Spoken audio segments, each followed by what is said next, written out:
Fresh updates about OperationSpiderweb. Video shows Ukrainians' secret prep for strikes on Russian strategic aviation. NATO confirms Ukraine has been invited to summit in The Hague, and how Russia, not seeking talks, aims to destroy Ukraine. The latest news next.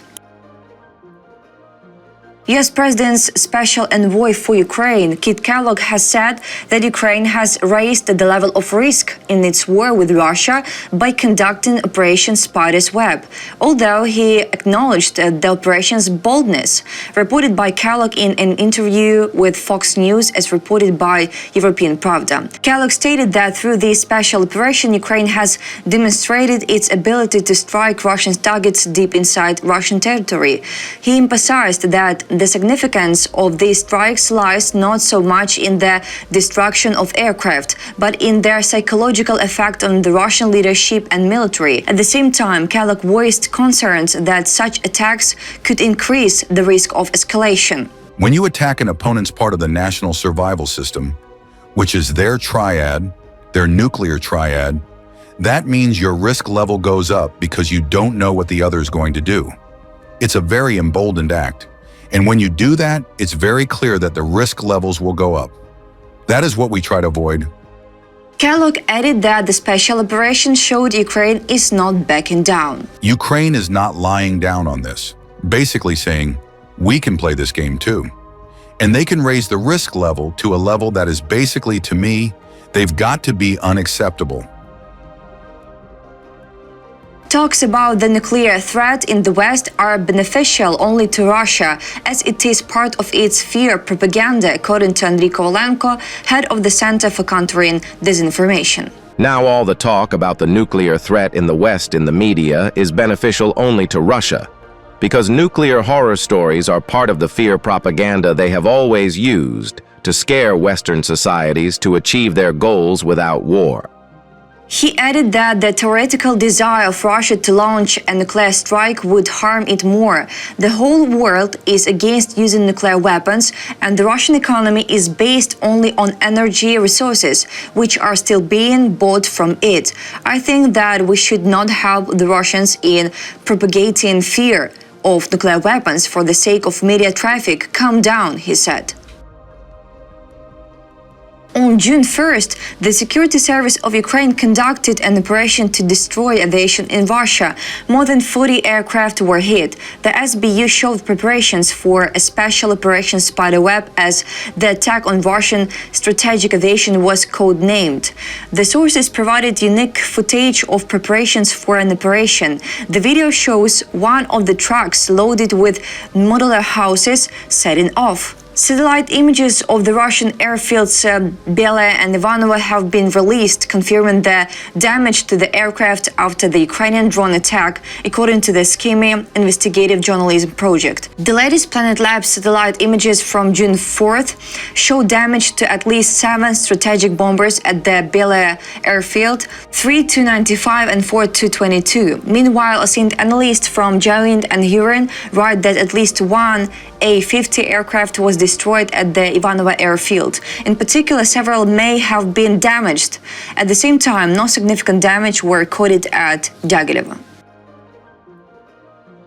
The Russian authorities are not interested in genuine peace talks or a swift end to the war, and continue to pursue a course aimed at eliminating Ukrainian sovereignty, according to a report from the US-based Institute for the Study of War, ISW.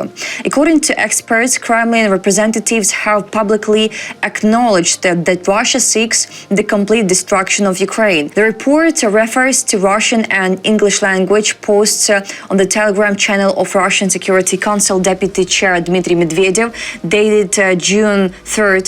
In them, he claimed that Russia needs negotiations in Istanbul not to reach a compromised peace, but to secure a swift victory in Ukraine and the complete destruction of the Ukrainian government, and not a compromised peace on someone else's delusional terms. He called Russia's June 2nd memorandum consistent with those goals and threatened will explode everything and disappear anyone who opposes Russia in response to the June 1st long-range Ukrainian drone strikes against Russia. On the same day, Kremlin spokesman Dmitry Peskov stated that Russia's memorandum aims to eliminate the root causes of the war in Ukraine and advised against expecting immediate decisions from Istanbul. He added that Vladimir Putin is interested in a future trilateral meeting with the US President Donald Trump and Ukrainian President Volodymyr Zelensky, but only after all technical details are worked out and agreed upon as part of a potential ceasefire or long-term peace deal. Deceptive diplomacy. RSW notes that Russian state media has cautioned the public not to expect substantial outcomes from the talks. Meanwhile, Russian officials continue to feign interest in sincere negotiations before Western audiences. Despite recent bilateral meetings with US officials as part of Washington's diplomatic efforts, Russia has shown no willingness to compromise on any of its conditions for peace. The Istanbul Memorandum reflects long-standing Kremlin demands for significant territorial and political concessions from Ukraine without offering anything in return. ISW continues to assess that Russia remains committed to pursuing demands that amount to nothing short of Ukraine's full capitulation, and that Russia will continue to pursue this objective so long as Putin believes Russia can militarily defeat Ukraine. Peace talks and Russian demands. Ahead of the second round of talks in Istanbul, Russia presented a memorandum to the Ukrainian delegation. The document reiterated Moscow's standard ultimatums, which Kyiv refuses to accept.